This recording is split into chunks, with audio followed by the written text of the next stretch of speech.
और आखिरकार वो डर सच में तब्दील हो रहा है जो सोनिया गांधी को बहुत पहले से लग रहा था। डर ये था कि कहीं ऐसा ना हो कि प्रियंका गांधी की सक्रिय तौर पर राजनीति में एंट्री हो जाए तो वो राहुल गांधी को चैलेंज करने लग जाए, वो डायरेक्ट ना करे तो जो बाकी के साथी हैं वो कंपैरिजन करने लग जाएं। मां तो मां होती है ना, मां को पहले ही इस बात का अनुभव हो गया था और इसीलिए बार बार ये कहा जाता है कि प्रियंका गांधी आना चाहती थी राजनीति में बहुत पहले, लेकिन उनके कदम पीछे खींच लिए गए थे। अब मां क्या सोचती है, बेटा क्या सोचता है, साइड में रख दीजिए। अभी डिंपल यादव का एक ऐसा स्टेटमेंट वायरल है सोशल मीडिया पर जिसे सुनने के बाद लोग कह रहे हैं कि लीजिए ये तो सोनिया गांधी के मन की बात डिंपल यादव ने कर दी। जिस तरीके से डिंपल ने स्टेटमेंट दिया है वो डायरेक्ट तो नहीं, लेकिन अगर आप बहुत ध्यान से सुनेंगे तो ऐसा प्रतीत हो रहा है जैसे वो ये बताने की कोशिश कर रही हो कि प्रियंका गांधी ज्यादा मैच्योर है बजाय राहुल गांधी के। ये मैं कह नहीं रही हूं, ये उनके स्टेटमेंट से प्रतीत हो रहा है।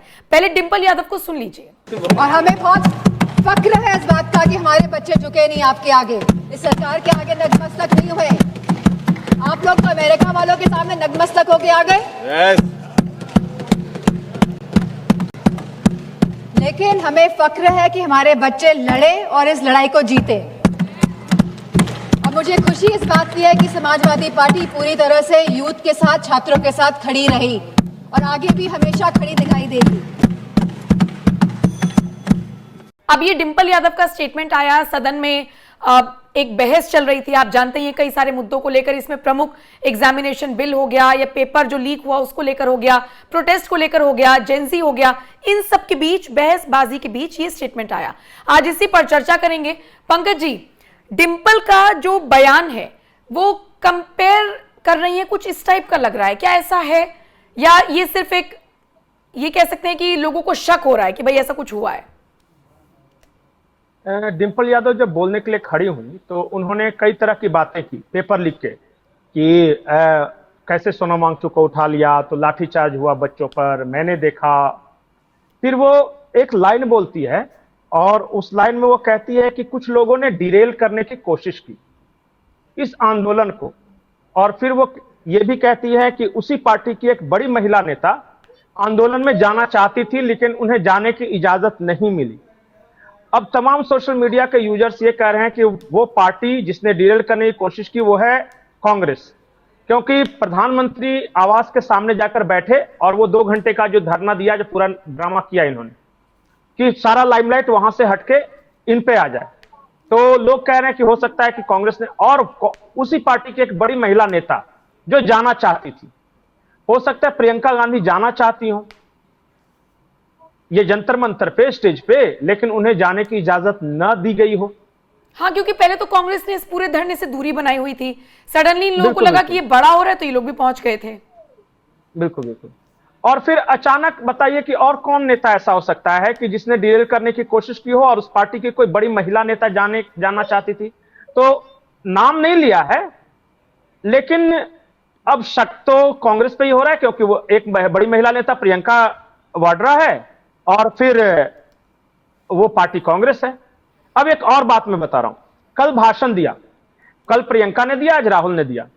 अब लोग उन दोनों भाषणों की भी तुलना कर रहे हैं कि किसका भाषण ज्यादा बेहतरीन था और किसका बचकाना था। राहुल गांधी थोड़ा सा टेंट्रम्स करते हुए नजर आए कि देखिए मुझे बोलने नहीं दिया जा रहा है, मैं जब बोलता हूं तो सामने से कुछ बोलता है, तो ये वो करके। और उसी सदन में प्रियंका गांधी पूरा भाषण दे देती हैं बिना किसी तरह का इफ बट किए हुए, उन्होंने जो भी बोला है। तो आपको लगता है कि सदन वही है, अगर सत्ता पक्ष को डिस्टर्ब करना है तो राहुल को डिस्टर्ब कर रहा है, प्रियंका को डिस्टर्ब नहीं कर रहा है, आपको ऐसा लग रहा होगा। फिर तो इस कहने का मतलब जो ये कर रहे हैं तो क्या मान ले कि सत्ता पक्ष प्रियंका को प्रमोट कर रहा है, इसलिए उनको डिस्टर्ब नहीं कर रहा है। इसीलिए प्रियंका को डिस्टर्ब नहीं कर रहा है क्योंकि वो सेंस बोल रही है, बात कर रही है, वो जो बात कर रही है वो सुन रहे हैं, विपक्षी सांसद भी सुन रहे हैं, ताली बजा रहे हैं। और राहुल गांधी जब बोलने लगते हैं तो ये बोलते रहते हैं, इनके पीछे वाला दोनों बात करते रहता है कि है क्या है। तो ये भी लोग कह रहे हैं कि चेहरे का एक्सप्रेशन देखिए, कांग्रेस नेताओं के चेहरे का एक्सप्रेशन देखिए। एग्जैक्टली। ऑब्जर्वेशन की एक और बात ये भी है कि प्रियंका गांधी अपने काम करवा ले रही हैं। आपको याद होगा संसद में खड़े होकर उन्होंने नरेंद्र मोदी की सरकार में किसी मंत्री से कुछ कहा, जैसे गडकरी से उन्होंने कोई बात रखी, और फिर हम देख रहे हैं कि उसी दिन पार्लियामेंट के बाहर दोनों की मुलाकात हो रही है, खा पी रहे हैं बढ़िया और साइन करवा ले रही हैं। काम करवाना आना चाहिए। और बिल्कुल आपने सही कहा कि आप देखिए अपने अपने क्षेत्र के काम के बारे में। जब से वायनाड के सांसद थे, राहुल गांधी भी वायनाड की सांसद हैं, प्रियंका गांधी भी। प्रियंका गांधी को कम से कम 2 या 3 ऐसे ओकेजन जब देखा गया कि वायनाड के बारे में सवाल उठा रही हैं, वायनाड से जुड़े हुए जो प्रॉब्लम्स है उनके लिए जाती हैं मंत्रियों से मिलने। एक बार राजनाथ जी के पास गए, प्रियंका गांधी अमित शाह से भी मिली हैं। राजनाथ से रिप्लाई कीजिएगा, राजनाथ से गई। और हाँ, तो राजनाथ सिंह से मिली। नितिन गडकरी का दिखाई नहीं है कि नितिन गडकरी से मिली है। एक बार अमित शाह से मिली है। आपने आखिरी बार कब देखा कि ये राहुल गांधी जनता के किसी काम के लिए किसी भी सरकार के मंत्री या मिनिस्टर से मिले हों?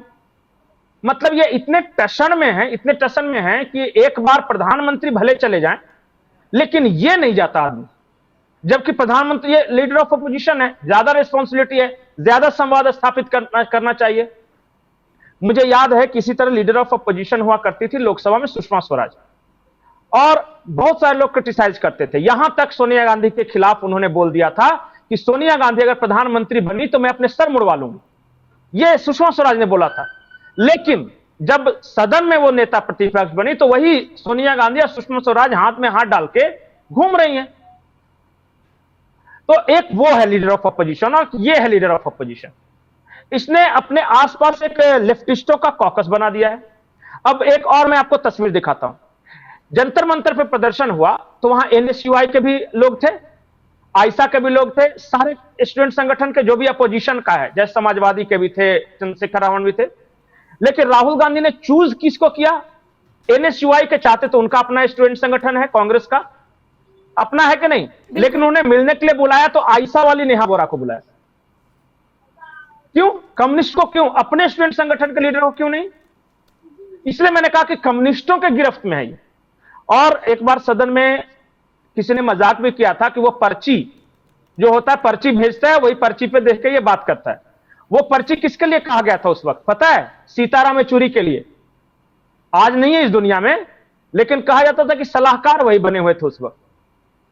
तो पार्टी है बड़ी कांग्रेस, चलाना है कांग्रेस को, और सलाह लेते हैं कम्युनिस्टों से जिनका खुद की का कोई ठिकाना नहीं है। अपनी पार्टी के उनके लंका लगी हुई है और वो कांग्रेस को सलाह दे रहे, तो कांग्रेस को भी रसातल में भेज रहे हैं। प्रियंका गांधी इस मामले में कम से कम उनसे अलग है। प्रियंका गांधी के बारे में कोई नहीं कह सकता कि कम्युनिस्टों के चक्कर में। प्रियंका गांधी के सलाहकार भी होते हैं तो आचार्य प्रमोद कृष्णन होते हैं, नहीं, और ये बड़ी दिलचस्प बात है। बिल्कुल, ये बड़ी दिलचस्प बात है कि जो खेमेबाजी है, ये जितने भी लोग कांग्रेस छोड़कर गए हैं वो बार बार यही बात कहते हैं, प्रियंका गांधी अच्छी हैं, प्रियंका गांधी को मौका नहीं मिला, उनको आगे नहीं किया। सबकी नाराजगी बस एक ही आदमी से होती है, या आलाकमान से। तो यही बात है ना कि सबने तो ये कहा कि राहुल गांधी की वजह से छोड़ के गए या केसी वेणुगोपाल की वजह से छोड़ के गए। आज तक कभी सुना कि प्रियंका गांधी की वजह से छोड़ के गए? हमेशा तारीफ नहीं सुना। तो इसीलिए लोग कंपेयर कर रहे हैं। और कल डिंपल ने भी इशारा कर दिया। अब ये तरह तरह की बातें हैं, अब बोल दिया तो बोल दिया, बाकी कांग्रेस समझे और समाजवादी समझे।